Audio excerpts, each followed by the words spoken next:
नमस्कार। आप सभी का मेरे यूट्यूब चैनल इनर अवेकनिंग में हार्दिक स्वागत है।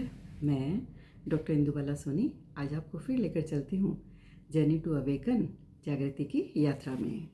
देखिए, हमने अभी तक अपनी इस यात्रा में देखा कि मनुष्य एक सोई हुई दशा में है, लेकिन जागरण संभव है। हमारे जीवन में बहुत निद्रा है, बहुत अंधकार है। जीवन भर हम निद्रा और अंधकार का ही संग्रह करते हैं, लेकिन इसमें निराश होने की आवश्यकता नहीं है। एक छोटी सी जागरण की किरण उस सारे अंधकार को समाप्त कर सकती है। असल में अंधकार तो होता ही नहीं, केवल वहाँ प्रकाश का अभाव होता है, और प्रकाश के आते ही अंधकार नहीं पाया जाता। हमारा चित्त बड़ा अजीब है। हम अक्सर शब्दों से खेलना शुरू कर देते हैं।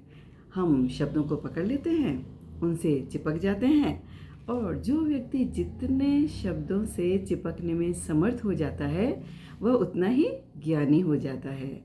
शब्द तो इशारे हैं, शब्दों में सब कुछ नहीं है, लेकिन किस तरफ वे इशारा कर रहे हैं यह देखने की बात है।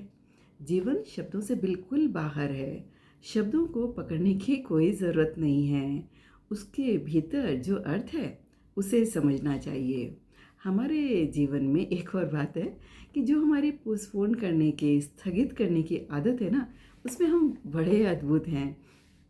अगर कोई आपको धक्का दे और आपको तुरंत क्रोध आ जाए तो आप यह नहीं कहेंगे कि ठहरिए, मैं इसका जवाब फुर्सत में दूंगा, जब मैं क्रोध करूंगा, अभी मुझे फुर्सत नहीं है।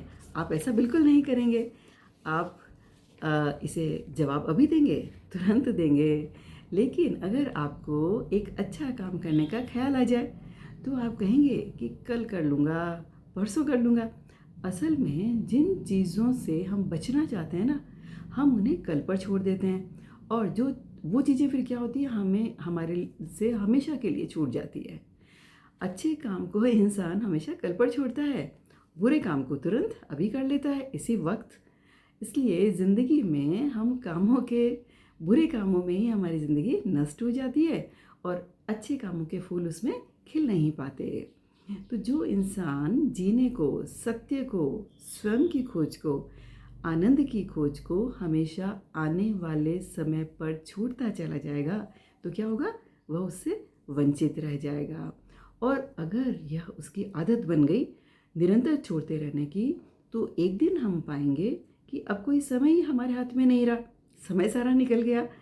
जीवन तो अस्तित्व है, और जो अस्तित्व है हम जानते हैं कि वो वर्तमान क्षण में है।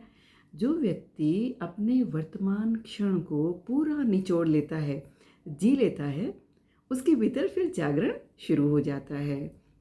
सोया हुआ व्यक्ति क्या करता है, हमेशा दूसरों के बारे में चिंतन करता है, और जागा हुआ व्यक्ति स्वयं के बारे में चिंतन करता है। सोया हुआ व्यक्ति जब भी विचार करेगा ना, तो दूसरों के बारे में करेगा कि कौन कैसा है, कौन क्या है। सोया हुआ व्यक्ति दूसरों के संबंध में ही हमेशा विचार करता है, लेकिन जो जागा हुआ व्यक्ति है वो स्वयं के बारे में विचार करेगा, क्योंकि जो सोया हुआ व्यक्ति है ना, वो स्वयं से बचना चाहता है हमेशा। वो अपने संबंध में सोचेगा ही नहीं। उसका अगर वो अपने संबंध में सोचना शुरू कर दे तो उसका सोच विचार उसे बता देगा कि वह एक मशीन की भांति जीवन जी रहा है, वो सोया हुआ है, वह यंत्र से ज़्यादा कुछ नहीं है। जब व्यक्ति को यह ख्याल आ जाए कि, तो उसे पीड़ा होगी कि इस स्थिति को बदलने का विचार उसमें पैदा हो जाएगा, और एक जागरण की लहर जाग जाएगी उसमें। एक और बात है, दूसरों के बारे में हम निर्णय लेने में बहुत जल्दबाजी करते हैं। अपने बारे में निर्णय तो हम कभी लेते ही नहीं। पूरी ज़िंदगी बीत जाती है, हम कभी निर्णय नहीं लेते कि मैं क्या हूँ, कहाँ हूँ।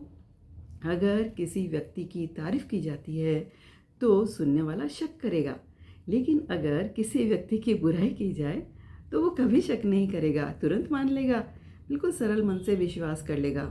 आखिर क्यों? असल में जब भी हम किसी व्यक्ति के बारे में सुनते हैं कि वह गलत इंसान है, तो हमें दो फायदे होते हैं। पहला फ़ायदा यह कि हमें खुद गलत होने की छूट मिल जाती है कि वह गलत है, तो फिर खुद गलत होने में क्या अड़चन है, इसलिए हम चुपचाप मान लेते हैं, हमें सुविधा मिल जाती है गलत होने की। फिर हमें कोई बेचैनी नहीं रह जाती। और हमें पता है दूसरा फ़ायदा क्या है कि दूसरे को गलत जानकर हमें खुद को बड़ा रस आता है कि हम तो इससे बेहतर हैं। हमारे एक अहंकार की तृप्ति होती है। लेकिन अगर कोई किसी की प्रशंसा करता है तो हमें बड़ी अड़चन होती है, क्योंकि दूसरों का बेहतर होना हमारे अहंकार को चोट लगती है। तो हम क्या करते हैं, बचे चबे छानबीन करते हैं उसके बारे में। देखिए, खुद को जानना ही कठिन है। जिंदगी इतनी मिस्टीरियस, रहस्यपूर्ण है। तो जो व्यक्ति समझदार है वह कभी किसी दूसरे के बारे में निर्णय नहीं लेता है। अब चर्चा करेंगे हम होशपूर्वक जीवन जीने की।